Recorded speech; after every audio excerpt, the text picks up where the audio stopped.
In a significant development, leaders of the NSCN-IM and NNPGs held a two-day meet in Kolkata. The meeting was held under the initiative of Forum for Naga Reconciliation, or FNR, which was behind the historic September Joint Accordant. In a joint release, the NSCN-IM and the NNPGs informed that, taking forward the September Joint Accordant resolve to chart a path forward, the two groups have agreed to form the Council of Naga Relationships and Cooperation.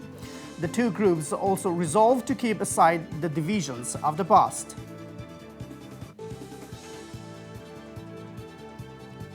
Yes, we are having a significant story from Nagaland. This is indeed a big story from Nagaland, which in a significant development, leaders of the NSCN-IM and the NNPGs held a two-day meet in Kolkata. The meeting was held under the initiative of Forum for Naga Reconciliation, or the FNR, which was behind the historic September Joint Accordant.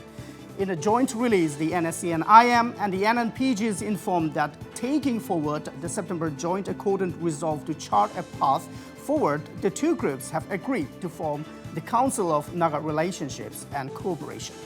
The two groups also resolved to keep aside the divisions of the past.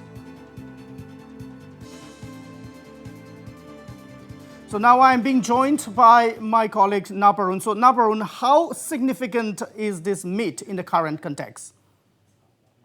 Well, Chipin, a very significant development. This, of course, the two-day meeting in Kolkata was held under the initiative taken by the Forum for Naga Reconciliation, the FNR, which was also instrumental in the September Joint Accordant, as you know. And in a joint release issued by the NSCN-IM and the NNPGs, the two have stated that in response to the Naga people's yearning for reconciliation and unity and purpose, the Naga national political groups and the NSCN-IM, with a renewed spirit of commitment, met in Kolkata on October 17th and 18th.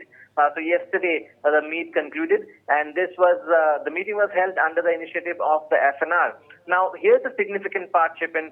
Taking forward the September Joint Accordance resolve to chart a path forward, the NSCN-IM and the NNPGs have agreed to form the Council of Naga Relationships and Cooperation.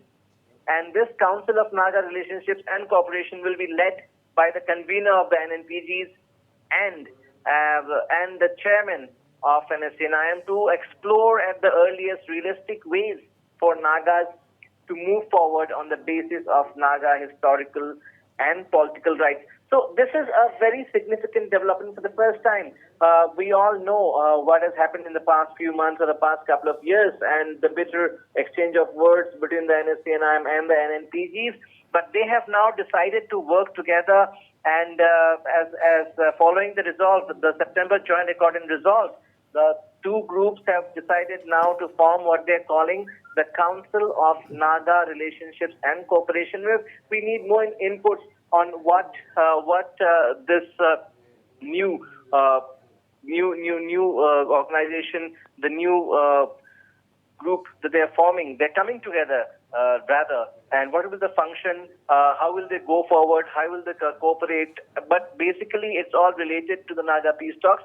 It's actually very good to see some of the pictures we had and we have been showing. The NSCN-IM and the NNPG's leaders holding this two-day meeting, and even singing together, that we shall overcome. So it's great to see leaders from the two groups who have had a rather bitter exchange of words in the past, even in the recent past, coming together, uniting for the cause, and cause is one, the solution to the Naga issue, the decades-old Naga issue. So yes, there's definitely hope, and as we know, Chipin, only recently the NSCN-IM delegation was in Delhi, where they restarted the talks. Several rounds of talks were held, and then they of course came back to Nagaland a couple of weeks back, came back to Dimapur, and the talks are supposed to resume again. And this development amidst all this is very positive. As far as the NNPGs are concerned, as we know, the talks are over. The talks are over in October 2019. Of course, the NSCN-IM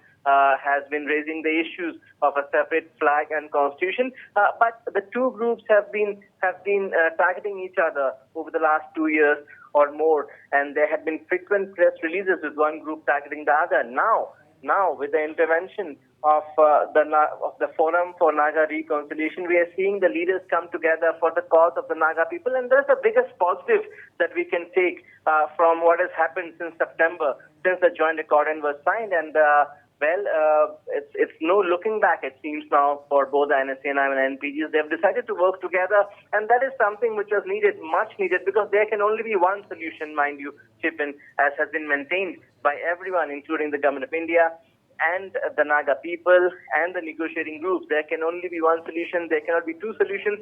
So eventually it's good to see the NSCN-IM and the NNPGs deciding to work together, and also forming a platform where they can coordinate and cooperate better in the days and weeks to come.